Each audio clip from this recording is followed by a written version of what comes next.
On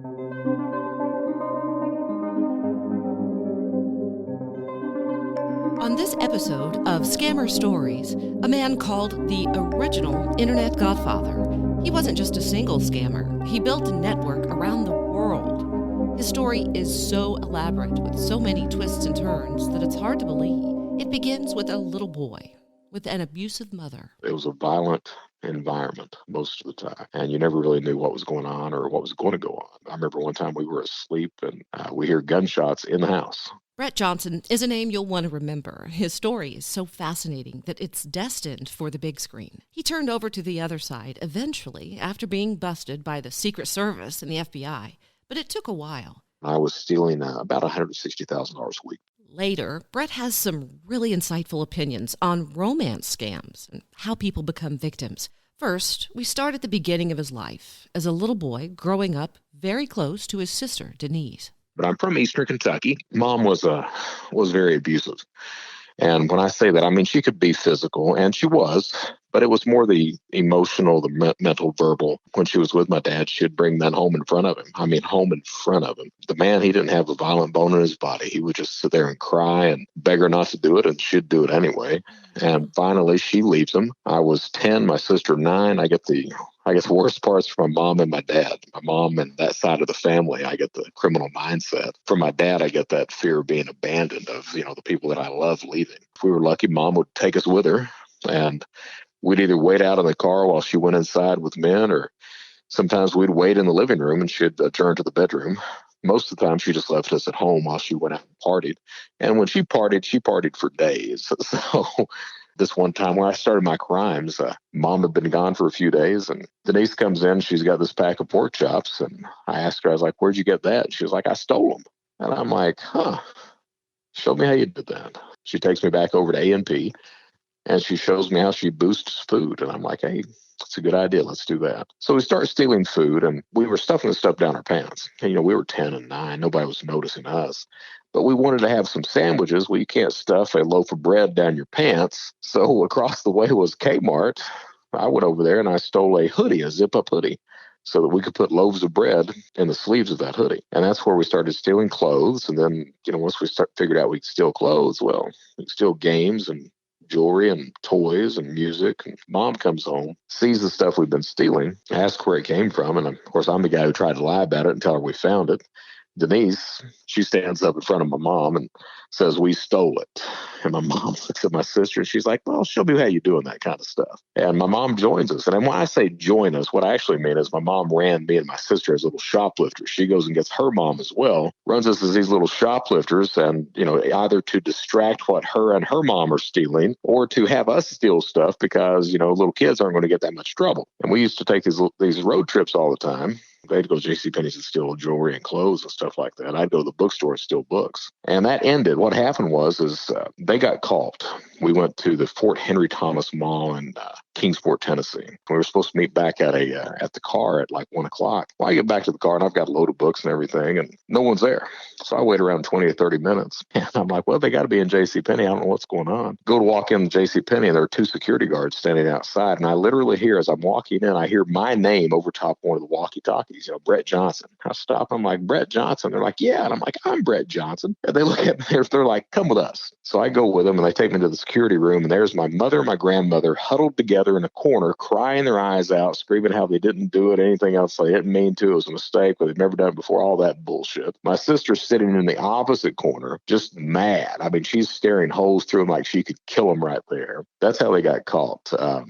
So that ended the shoplifting career of those 3. I kept going with that, of course. Denise never commits another crime after that. But as I got older, I kept on going. I got more involved in the types of scams and fraud that my mother and that side of the family committed, from charity fraud, documents, stealing cars, faking accidents, insurance fraud, illegal coal mining. Finally, I branched off on my own.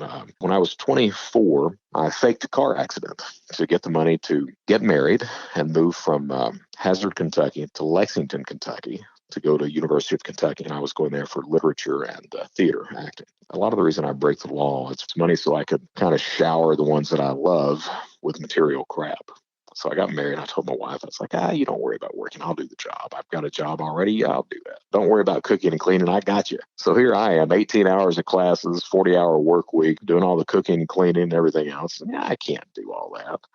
Didn't really know what I was going to do. And the first thing I started is I start some telemarketing. So I start working at J. Peterman Company, and I was working for J. Peterman at the same time the Titanic movie was out. Well, J. Peterman was the sole seller of all Titanic memorabilia. The dishes that were on the ship in the movie, the life vest, everything else. J. Peterman was the sole provider of that. And the movie was so big, everyone was wanting a piece of the movie.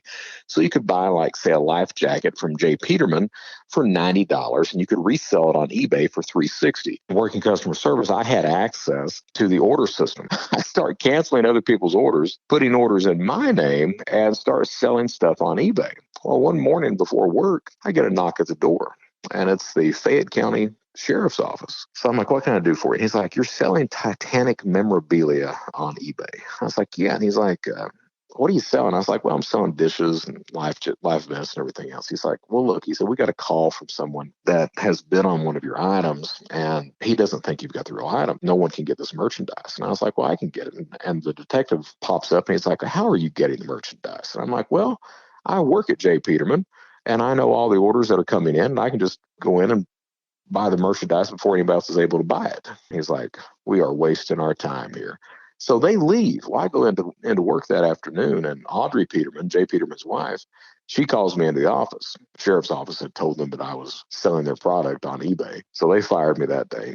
From there, I go to work at the Shriners Hospital, selling Shriners Circus tickets. And that's where I started with charity fraud, not with the tickets themselves, but once that circus was over, we transitioned over into Kiwanis Club, providing food for food banks, and you'd solicit donations. I ended up stealing the phone list of the Kiwanis Club, setting up my own Kiwanis Club charity, and then defrauding that. Got caught doing that, spent 3 months in a county jail. When I got out of jail on that, my father-in-law had purchased a Packard Bell desktop.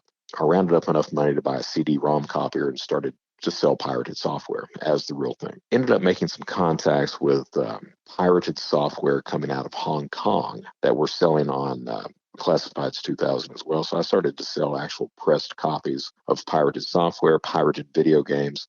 The pirated video games turned into installing mod chips so that you could play the pirated video games on the systems, both Sega Saturn and PlayStation 1. That led into getting mod chips so that I could install those into cable television boxes so you could watch pay-per-view and have all the channels on cable TV, which finally led into programming satellite DSS cards. So the 18-inch RCA and Dish Network systems, they have a card in there. You can program the card. I started doing that. You go down to Best Buy, you buy a system for $100. You take it out in the parking lot, open the system, pull the card out, throw the system away, program the card, ship it to Canada, $500 a pop. I started doing that, making a lot of money, had so many orders I couldn't fill all the orders. Thought to myself, why do I need to fill any of them? They're in Canada. I'm down here. So I didn't fill any of the orders, stole even more money. At that point, I was making about $4,000 a week. I was in college and quickly figuring out that, maybe I don't need to worry about college so much. Got worried about how much money was coming in, started worrying about money laundering. Figured the best thing that I could do is get a fake ID, open up a bank account under the fake ID, launder the money out through that. Had no idea where to get a fake driver's license. Got online, started looking around, thought I found a guy, sent him $200, sent him my picture, and he rips me off. And I got pissed. I got really pissed. Brett figured if he was going to be a cyber criminal, he needed an organized network he could trust. So he set up 2 online groups. And the sites that I set up and ran were Counterfeit Library and Shadow Crew. What Counterfeit Library, Shadow Crew did is they provided a trust mechanism so criminals could engage with each other. If you look at how cybercrime operates, there are 3 necessities to successful cybercrime, and that's gathering data, committing the crime, and then cashing out. Basically, the tools or services or product that a criminal will need to engage in whatever type of crime that he needs to. What you see, though, the problem with those 3 necessities is that a single criminal is not good in all three areas. He's good in one area. Very rarely can a cyber criminal do all three. And that's why you have the forums, the marketplaces, the dark web and service web groups. They allow that one specific criminal to network with other criminals who are good in areas where he or she is not. So what Shadow Crew did is it gave a trust mechanism. It gave a large communication channel that criminals could use, that they could learn with. There were vouchers in place. There were review systems in place. There were escrow systems set up. The problem with online crime is you're dealing with other criminals and you never know the real identity of that criminal. You just know a screen name. So there has to be enough trust mechanisms in place that you can trust the other person on the end of the line. The interesting thing is there's not really that much difference in the way trust works in a criminal environment compared to a legitimate environment. People have to be able to trust the platform, Amazon, eBay, whatever platform they're buying from online. Same thing with a criminal network. You still have to be able to trust whoever you're dealing with, or you won't deal with them. Shadow Crew solved that for criminal environments. There was still one more giant piece of the puzzle. Carter Planet is then launched by a computer wizard in the Ukraine. Dmitry Golubov, he was 18, 19 years old. He was a spammer in the Ukraine. He sees the success that we were having with both Counterfeit Library and Shadow Crew. His idea was that he was like, I wonder if people would actually buy stolen credit card data. He literally picks up the phone. He calls his buddies. They call their buddies. They have a physical conference in Odessa. 150 cyber criminals meet, and they launch the idea for Carter Planet, which is the genesis of modern credit card theft as we see it today. Carter Planet ends up partnering with Shadow Crew, and the reason is it goes back to those three necessities of cybercrime: gathering data, committing crime, cashing out. The Ukrainians gathered data all day long. They could even commit the crime to a degree. What was impossible for the Ukrainians to do, though, was to cash out, because there had been so much fraud on the eastern bloc of Europe. Every single card was shut down. Even if you were the legitimate card holder, you could not run cards through the Ukraine or that eastern bloc of Europe at that point. So they had to have someone help them cash out. And that became the only other game in town was Shadow Crew and Counterfeit Library. I was the head of both of those. Shadow Crew makes the front cover of Forbes, August of 2004. October 2004, United States Secret Service arrested 33 people, 6 countries, 6 hours. I was the only guy publicly mentioned of escaping that roundup. The reason he escapes? After years of marriage to Susan, she figures out what he's doing and leaves. But Brett isn't good alone, not without a woman. So he goes to a strip club, and the series of events after that hides him from authorities for a while. I was married for 9 years. During the entire 9 years I was married to Susan, I lied to her all 9. She leaves, and I get depressed. I mean, when I say I get depressed, I get suicidal. I'm walking around the house in a stupor all day long, everything else. Brett was totally head over heels in love with the stripper. In my life, I'd never been to a strip club, and here I am lonely and a little horny. Figure that's the best thing that I could do. So I walk into a strip club, and the first girl that I meet, the first stripper, is the one I fall in love with. They were making so much money that a red flag was raised with authorities. And they were so good that they could hack celebrity accounts. A member of ours, his name was Enhance, he worked at T-Mobile. Well, back in, I think it was 2003, 2004, there was a news article, and it made a lot of news on television, that Paris Hilton had her T-Mobile list compromised. That was our guy that did that. He not only did that, but he also intercepted text messages of the Secret Service investigating Shadow Crew. So I step away from Shadow Crew at the same time that our forum techie is arrested.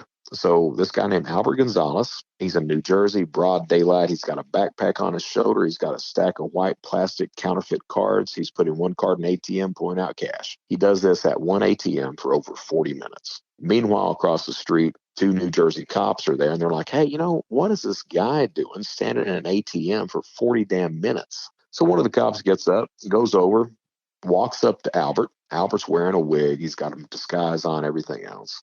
Albert falls apart right there. Flips, goes to work for the Secret Service. Shadow Crew's busted October 26, 2004. I get called February 8th, 2005. Elizabeth didn't know what I was doing. So I got picked up. I was running counterfeit cashier's checks one day to go pick up a couple wedding bands. The FBI and Charleston, South Carolina Police Department, they arrested me. take me into for interrogation. The FBI did. Within 45 minutes, the Secret Service takes over the investigation. Sit me down in an interrogation room. They're like, "Well, we got your laptop." I'm like, "Yeah." They're like, "You got anything on it?" I'm like, "Yep." They're like, "Well, you're going to be charged for everything on it that's on it." And I'm like, "Yeah, I know." And then one of the agents looks at me and he's like, "Can you do anything for us?" My exact words were, "You let me get back with Elizabeth and I'll do whatever you want me to do." He was arrested 3 weeks before he was supposed to marry Elizabeth. Agents let him sit in jail. So they let me sit there for 3 months to get a taste of what prison could be like. Bonded me out after 3 months. And I tell her, I was like, "Hey, I'm out." She's like, "I'll be there." So we're waiting out in the parking lot. Me and the Secret Service agent are. Elizabeth had a friend that owned a limousine company. So she pulls up in a damn limousine, pops the trunk, gets out, gets these two plastic storage containers out that have my clothes in them, drops them on the pavement of the parking lot, comes over, hugs me, tells me, "Call me later," drives off. And here I am. I'm just crying like a baby. Secret Service agent, he looks over at me. He's like, "Is that your fiance?" I'm like, "Yeah." He's like, "I am so sorry." And I'm like, "Yeah." Got $30 to my name at that point. Secret Service puts me up in the hotel for the night and gives me money to eat. Later that night, he's back to committing crime. First, he tries to patch things up with Elizabeth. As soon as he leaves, I call Elizabeth, beg her to come over. She comes over, and I start telling her this line of bullshit about how everything's going to be all right. I'm working for the government now. Everything's going to be just fine. Give me one more chance. And she's like, "I'll give you one more chance." So as soon as she leaves, I take the $30 I've got left to my name and walk to Walmart and buy a prepaid debit card so I can start back in tax fraud. For the next 10 months, I commit crime while working for the Secret Service from inside their offices. And that lasted for 10 months until they found out that I was screwing them over. They revoked my bond. He had also, by this point, broken up with Elizabeth. He had figured out that she didn't really love him.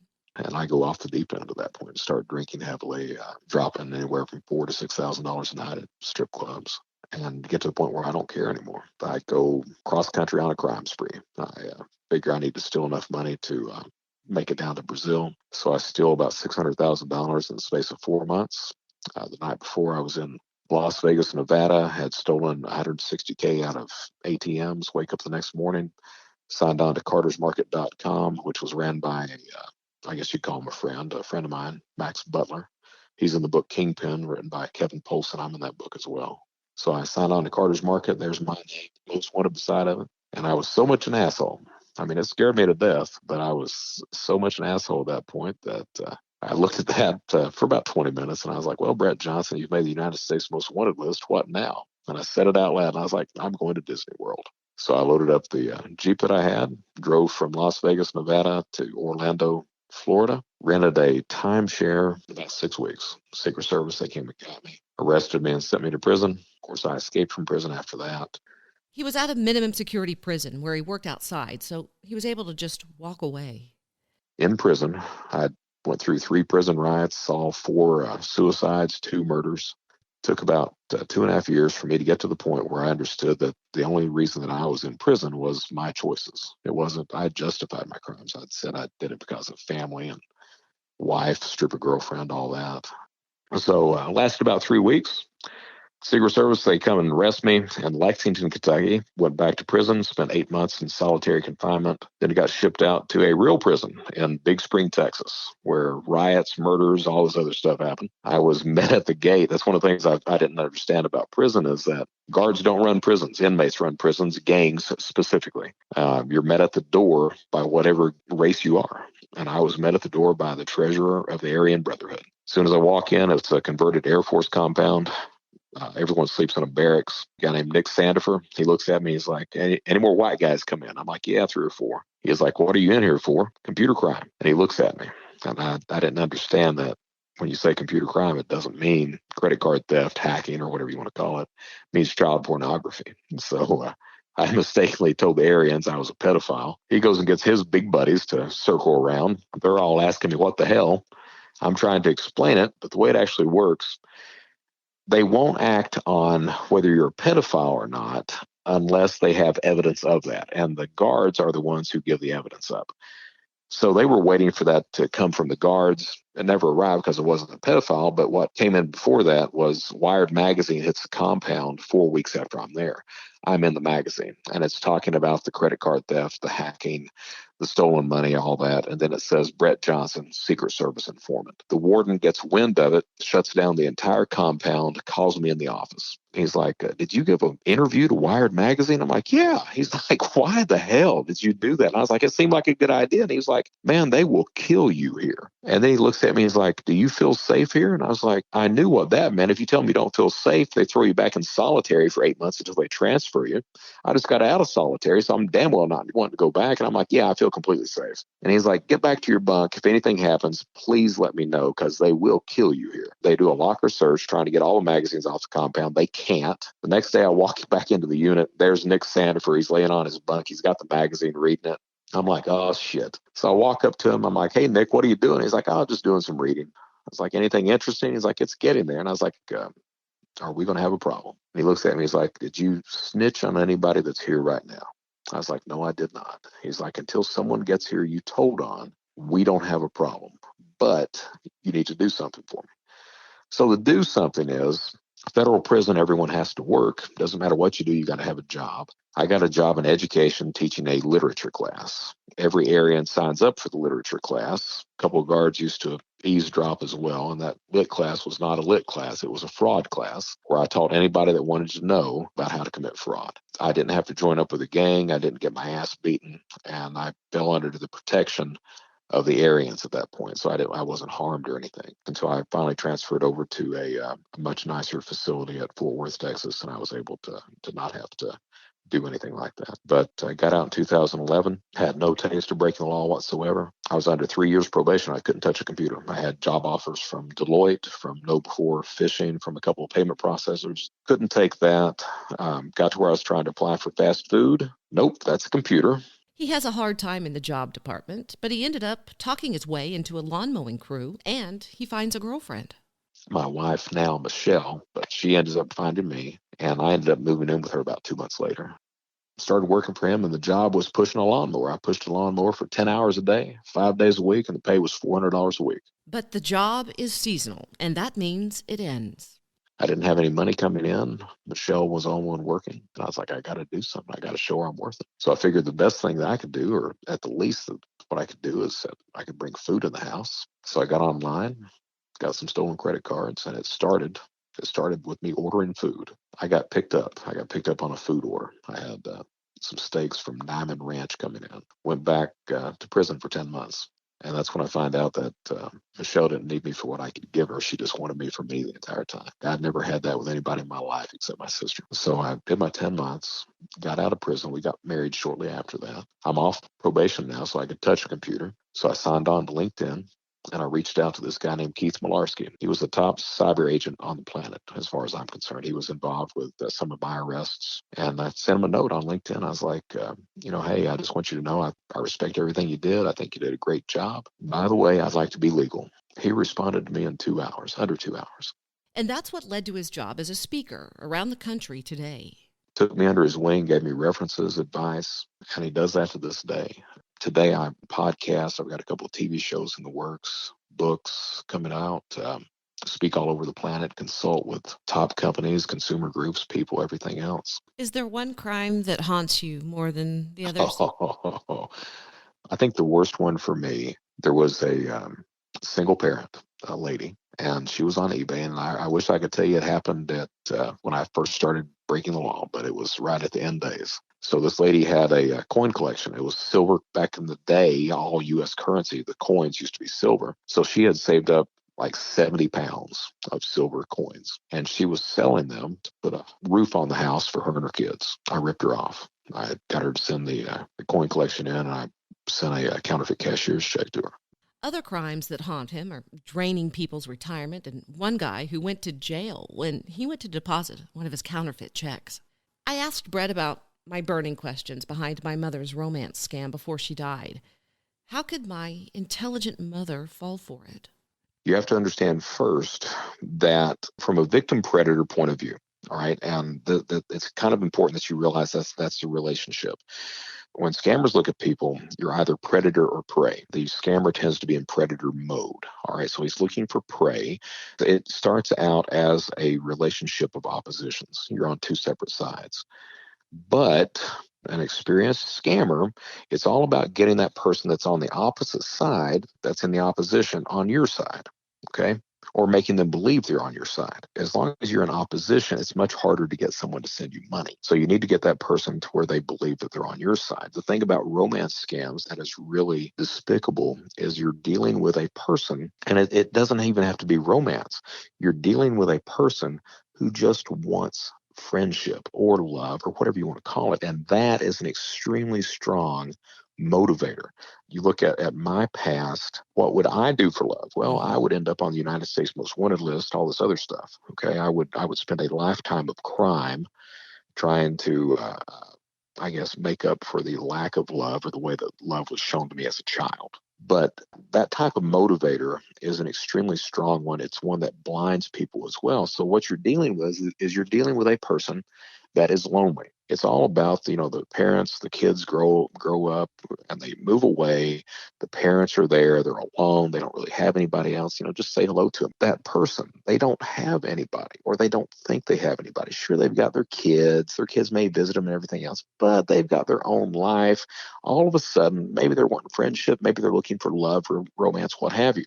They sign up to a dating site. The dating site, the only thing that damn thing is a pool of potential victims. So if you're looking at, say, sugar daddy sites, you've got the men that come in and they're wanting to have sex, whatever the hell you want to call that. They are potential victims of these other scammers out there, be them males that are pretending to be females or females that are simply trying to milk the guy out of money by sending pictures or potentially meeting or what have you. Okay. With the more traditional dating sites, you've still got a pool of potential victims there. So all of a sudden you've got these guys out there, or maybe even girls out there, that sit there and say, okay, let me find a mark. And the sad thing is that when we set up dating profiles, and I've been on dating sites, Match.com, eHarmony, Plenty of Fish. I met my wife on Plenty of Fish. When we build a profile, we put up the best pictures that we have. We talk about, if we are successful, we talk about our success. We look for somebody that is as successful. The algorithms on the dating sites are built so that they try to match you with someone that is the same success level you are. So it's pretty easy for a scammer to find somebody that is lonely, that is a potential mark. Okay. And then from there, it's about the scammer coming in, and you've got to realize that these guys, some of them are in Egypt, they're in Ghana, they're in Nigeria, even the ones that are in the United States. Is it worth it to them to maybe carry on a conversation with that victim for a year or longer? Well, if you're in Egypt and you can get that victim, if it takes you a year to get the victim to send you $10,000, that $10,000 is a year's salary in Egypt. And if you've got several victims on the line, you're doing pretty well. That becomes your job, your career all of a sudden. And from a scammer point, it's all about building up trust. Trust cannot be overstated in any type of online relationship, whether it be business relationship or personal. It's about building up trust with the victim. My idea on that is that the scammer starts talking. And pretty quick, it turns into, I really feel connected to you. What do you think about this? Well, I feel the exact same way. I think that, we should be together. That type of bullshit like that. Even knowing that it is a scam, but the guy keeps talking to her. Here's one thing that Brett says that I really want to emphasize. You really need to listen to this part. If you have a loved one who's being scammed, please. Media, a lot of people, even friends and family, when someone falls victim to a phishing attack, what's the phrase? I can't believe you're stupid enough to believe that. Or romance scam. We hear that to this day. I can't believe you're stupid enough to fall for that kind of stuff, or someone was stupid enough to do that. Yeah, the media perpetrates that idea, and it's got nothing to do with stupidity. It's being psychologically manipulated. Is what it is. And stupid has nothing to do with that. So even though you think the person may be a scammer, that person becomes your friend. At the same time, that idea that the media and people perpetrate of you're stupid if you fall for this, that causes the victim to disassociate from their real safety net, their support group of their family and friends. Okay, so they start hiding this from the people that would be their proper support group. So all of a sudden that scammer becomes the only person of consequence in their life, the only person they can really share things with. The scammer knows that. He knows they're disassociating from their family, that they're hiding the stuff at the same time, until finally the scammer starts to put on that pressure. whatever the hell that pressure looks like. If it's, I've got a medical condition, business is failing, blackmail potentially, any number of things like that. Whatever the impetus is to ask for cash, the scammer puts that in. And then what happens to the victim? The victim starts to think, okay, this is my friend. Even if it's a scammer, it's still my friend. There's something about the way Brett described my mom's psyche that just really sinks in with me. I'm so glad I got to talk to him. Make sure you check out his podcast. It's amazing. It's called AnglerPhish, and he goes in depth on his story a little more. If you'd like to contact me, maybe you have a story you'd like to share or need some help, email me at scammerstoriespodcast@gmail.com, or you can send me a message on the Scammer Stories Facebook page. Until next time, Scammer Warriors.